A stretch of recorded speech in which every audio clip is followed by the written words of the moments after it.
Vous êtes bien sur France 24, bonjour, bienvenue si vous nous rejoignez. On va plus loin dans un instant avec Ziad Limam, directeur du mensuel Afrique Magazine. Bonjour Ziad. Bonsoir. Ravi de vous revoir après plusieurs jours. C'est vrai, on ne s'était pas vu et on n'avait pas eu non plus. On va plus loin, on va pouvoir ce soir en tout cas être ensemble avec, on le voit, cette une multiple pour le mois de mars d'Afrique Magazine. Très bon, plein de sujets, donc il était difficile d'en choisir un.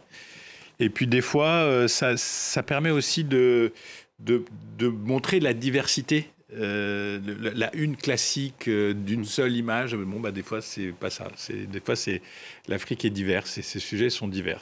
Des sujets différents et très complets. On vous invite évidemment à aller en kiosque ou sur Internet pour vous procurer le dernier numéro du mois de mars d'Afrique Magazine. Face à vous, Gauthier Rybinski, chroniqueur international ici même à France 24. Bonjour Gauthier. Bonjour Raphaël.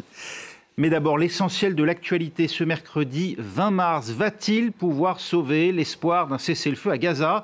Alors que le Hamas juge négative la réponse d'Israël au dernier projet de trêve, le secrétaire d'État américain lui sera en fin de semaine en Israël.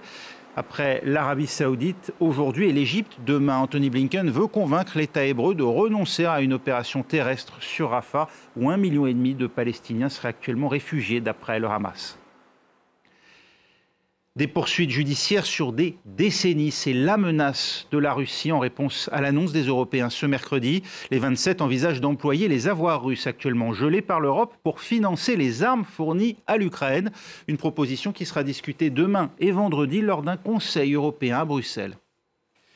Et puis on pensait être arrivé hier à un accord sur les importations de denrées agricoles en provenance d'Ukraine. L'accord est suspendu face à l'opposition de plusieurs pays, dont la France.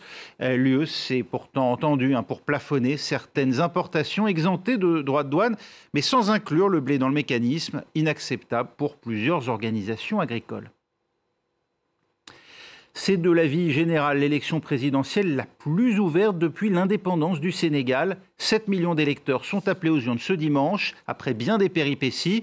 Le scrutin aura finalement bien lieu avec 3 semaines de retard sur le calendrier initial, mais, et c'est là tout l'enjeu, avant qu'expire le mandat du président sortant Macky Sall le 2 avril. Son bilan nous est résumé en images par Léo Péchard. C'est une construction phare réalisée sous la présidence de Macky Sall. Le train express régional inauguré en 2021. Un transport qui relie Dakar à la banlieue de la capitale sénégalaise. L'une des nombreuses infrastructures qui vaut au président sénégalais une réputation de bâtisseur. Il a construit des terres, des BRT, des bonnes routes. Ça, vraiment, on est apprécié cela. Mais ces transformations ont creusé la dette du pays. Elle est passée de 45% en 2012 à plus de 70% aujourd'hui. Et ce, malgré une croissance qui devrait caracoler à 8,3% en 2024 selon le FMI. Mais cette dynamique a peu bénéficié au Sénégal ces 12 dernières années. Si elle a diminué de 5% entre 2011 et 2019, la part de la population vivant sous le seuil de pauvreté reste importante, estimée à près de 38%. En termes d'indice de développement humain, le Sénégal a quitté la 154e place pour être à la 169e place.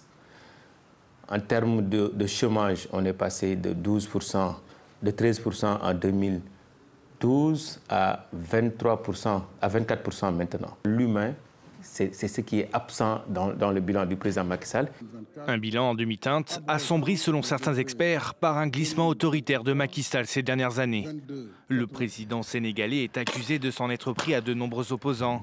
Et sa décision invalidée par le Conseil constitutionnel de reporter l'élection présidentielle n'a fait qu'accroître la défiance d'une partie de la population envers son gouvernement. Et une défiance qui s'exprime par le nombre de candidats. Ils sont 18 au total, une femme et 17 hommes. Parmi eux, celui qui était jusque-là le Premier ministre et candidat du pouvoir, Amadou Ba. Ziad Limam, on est face à un véritable affrontement de projets. Au-delà des personnes, ce sont bien des lignes politiques qui s'affrontent.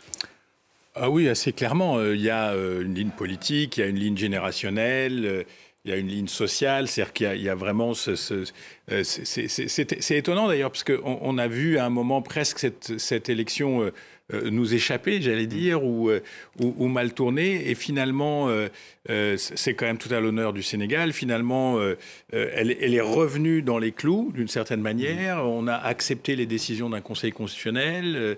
On s'est remis dans le débat électoral, qui est très court, puisque ça se joue presque en une semaine et quelques et plus.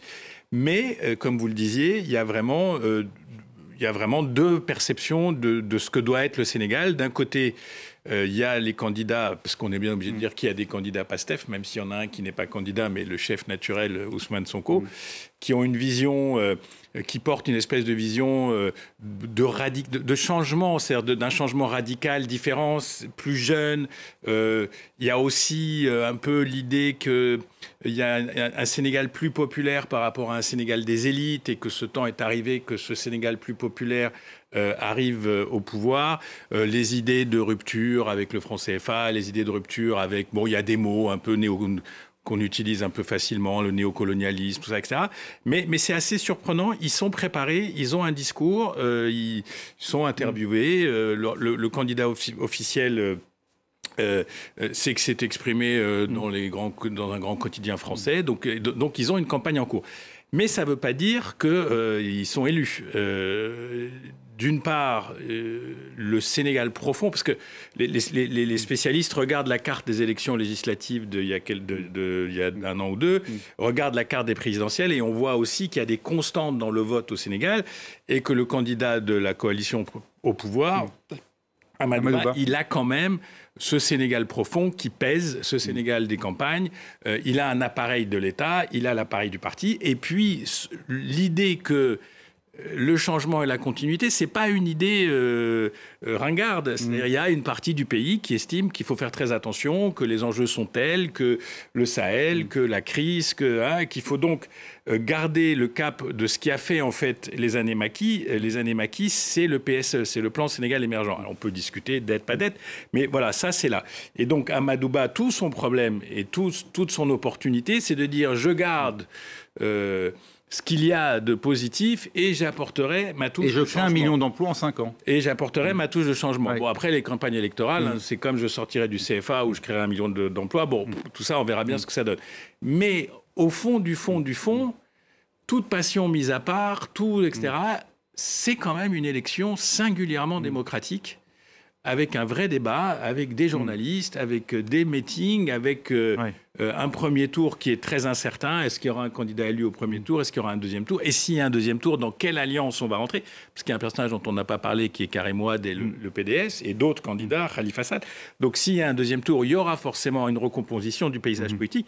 Et c'est suffisamment rare en Afrique de voir des élections de cette intensité, de cette vivacité, pour les suivre avec intérêt. Et pour qu'il y ait deuxième tour, encore faut-il qu'aucun des principaux candidats ne s'impose au premier tour. Les deux favoris qu'on venait d'évoquer, en tout cas, si l'on en croit la presse, les médias, Amadou Ba, l'ancien Premier ministre, qui représente donc le camp présidentiel, et face à lui, Bassirou Faye, le candidat du PASTEF, qui supplée d'une certaine manière l'absence d'Ousmane Sonko. Mais néanmoins, les deux hommes sortis de prison font campagne côte à côte. Ils affirment tous deux, donc Amadou Ba et Bassirou Faye, pouvoir l'emporter dès dimanche au premier tour de scrutin, sauf si se déroulent des irrégularités. Ça veut dire qu'il faut s'attendre peut-être, Gauthier, à des contestations dès dimanche, sachant qu'on ne connaît pas encore la date d'un éventuel second tour.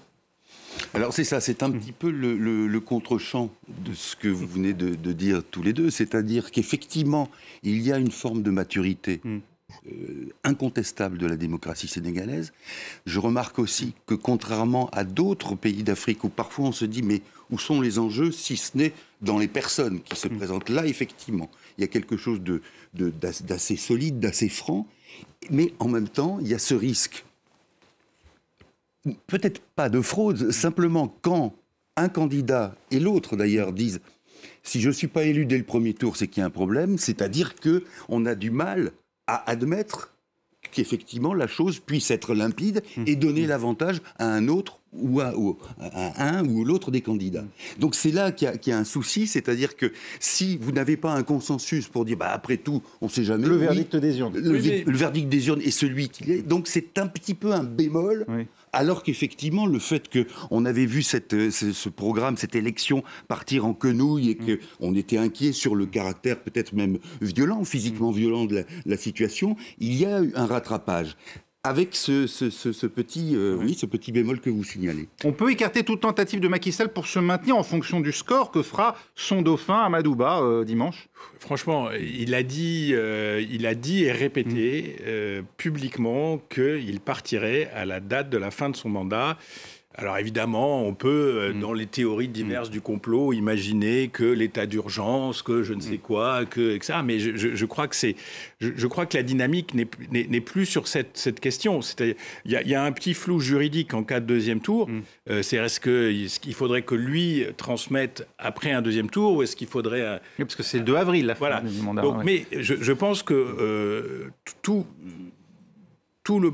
l'objectif de Macky Sall maintenant, si je me mets à sa place, c'est de réussir ce processus électoral pour pouvoir, lui, sortir par les meilleures des portes et laisser un pays qui a fonctionné. Il a été affaibli, pardonnez-moi Ziad Par, la décision du Conseil constitutionnel de revenir sur sa volonté de reporter l'élection à la fin de l'année. Oui, clairement, il n'était pas le seul. Enfin, il y avait autour de Karim Wade, il y avait un certain nombre de gens qui pensaient qu'il fallait la reporter.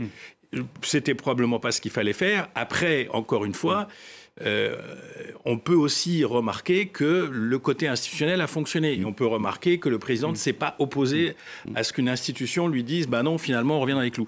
Et la deuxième chose, il ne faut pas oublier que le Sénégal a une longue histoire électorale. Donc c'est vrai qu'il peut y avoir des incidents, il y a eu des morts, etc. Mais rappelez-vous, quand Macky Sall lui-même a battu l'indéboulonnable Abdoulaye Wade, mais quand Wade lui-même a battu l'indéboulonnable Abdou Diouf, donc c'est pas un pays qui n'a pas l'habitude des transmissions, des transitions, des passages. Il y a une administration qui est réglo. Je pense qu'elle voudra faire en sorte que ces élections se passent bien. Et je pense aussi que toute la région suit ça avec beaucoup d'intérêt. Les pays sahéliens de l'Alliance suivent l'évolution du Sénégal parce qu'on ne sait pas dans quelle configuration le Sénégal pourrait se retrouver au lendemain des élections, mais les pays de la Côte d'Ivoire, etc., suivent aussi ce qui se passe au Sénégal, parce que le Sénégal, ça fait partie des piliers de stabilité de l'Afrique de l'Ouest qui est un peu instable. Un mot sur l'enjeu aussi de cette élection, et au-delà peut-être de l'élection, comment investir les revenus attendus du pétrole et du gaz pour le développement du Sénégal, parce que finalement, on loue souvent effectivement la démocratie sénégalaise, mais la répartition des richesses, ça reste aujourd'hui des richesses anticipée, promise, reste aujourd'hui un vrai problème. Et on le voit aussi dans le succès électoral du PASTEF. Oui, avec justement les chiffres du chômage qu'on signalait tout à l'heure. Ça veut dire aussi que, si vous voulez, contrairement à ce qu'on peut croire d'ordinaire, mais je crois que là, le Sénégal nous montre l'inverse. On peut croire que, finalement, il y a des priorités. Et bien sûr, dans les pays africains, il y a des priorités qu'on ne peut pas contourner. Mais malgré tout, les arbitrages budgétaires... les infrastructures. Voilà, les infrastructures, etc. Mais malgré tout, il y a des choix qui sont faits. Alors vous me direz, les choix, c'est quand on a aussi la possibilité de le faire, avec les revenus du pétrole, par exemple. Mais la question qui se pose, et je ne suis pas persuadé, même si on a vu qu'il y a des gens qui soutiennent ce qu'a fait Macky Sall et qui sont prêts à soutenir, même s'il est un peu en deçà son héritier, entre guillemets, je ne suis pas persuadé que les deux principaux candidats offrent une vision très concrète et très précise de la manière dont il peut y avoir une répartition ou un partage. C'est-à-dire qu'on en est encore, peut-être que c'est la réalité, on en est encore à dire, il faut d'abord s'enrichir et ensuite on pensera à la redistribution, au partage. Maintenant, est-ce qu'il n'y a pas chez certains Sénégalais la volonté de dire s'enrichir très bien, mais aussi penser... Permettons l'émergence d'une classe moyenne. Ben voilà, et justement, de ne pas dire uniquement c'est une question financière ou d'investissement, c'est aussi une question justement de gens qui sont aussi des électeurs et des citoyens. En gros, quand est-ce qu'on verra les fruits de ces investissements ? Mais je pense qu'il faut dire la vérité aux gens. C'est pas parce qu'on a ouvert 3 puits de pétrole que d'un seul coup... les salaires vont doubler, etc. Donc, ce qui est sûr, c'est que il y a une stratégie. En tous les cas, chez Macky Sall, c'était très très clair. L'idée, c'était que le pays était trop faible pour pouvoir rentrer dans une phase de croissance rapide. Donc, d'où les investissements en infrastructure.